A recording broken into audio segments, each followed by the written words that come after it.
പിതാവിൻ്റെയും പുത്രൻ്റെയും പരിശുദ്ധാത്മാവിൻ്റെയും നാമത്തിൽ ആമേൻ. ഈശോ മിശിഹായ്ക്ക് സ്തുതിയായിരിക്കട്ടെ, ഇപ്പോഴും എപ്പോഴും സ്തുതിയായിരിക്കട്ടെ. വിശുദ്ധ യോഹന്നാൻ എഴുതിയ സുവിശേഷം 6-ാം അധ്യായം 22 മുതൽ 29 വരെയുള്ള തിരുവചനങ്ങളാണ് ഇന്നത്തെ സുവിശേഷ ഭാഗം.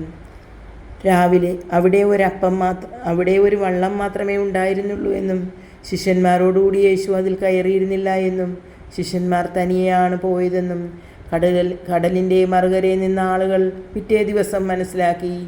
കർത്താവ് കൃതജ്ഞതാസ്തോത്രം ചെയ്ത് നൽകിയ അപ്പം ജനങ്ങൾ ഭക്ഷിച്ച ആ സ്ഥലത്തിനടുത്തേക്ക് തിബേരിയോസിൽ നിന്നും മറ്റു വള്ളങ്ങൾ വന്നു. യേശുവോ ശിഷ്യന്മാരോ അവിടെയില്ലെന്ന് കണ്ടപ്പോൾ ജനക്കൂട്ടം വള്ളങ്ങളിൽ കയറി യേശുവിനെ തിരക്കി കഫർനാമിലെത്തി.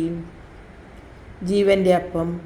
യേശുവിനെ കടലിൻ്റെ മറുകരയിൽ കണ്ടെത്തിയപ്പോൾ അവർ ചോദിച്ചു, റബ്ബി, അങ്ങ് എപ്പോൾ ഇവിടെ എത്തി?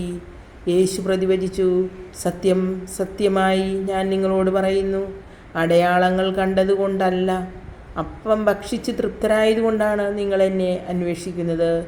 നശ്വരമായ അപ്പത്തിനു വേണ്ടി അധ്വാനിക്കാതെ മനുഷ്യപുത്രൻ തരുന്ന നിത്യജീവൻ്റെ അനശ്വരമായ അപ്പത്തിനു വേണ്ടി അധ്വാനിക്കുവിൻ.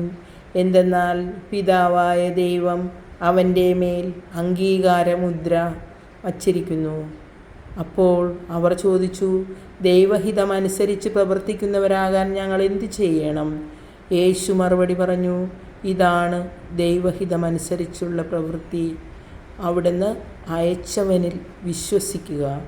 കർത്താവിൻ്റെ സുവിശേഷം. ക്രിസ്തുവേ, അങ്ങേക്ക് സ്തുതി.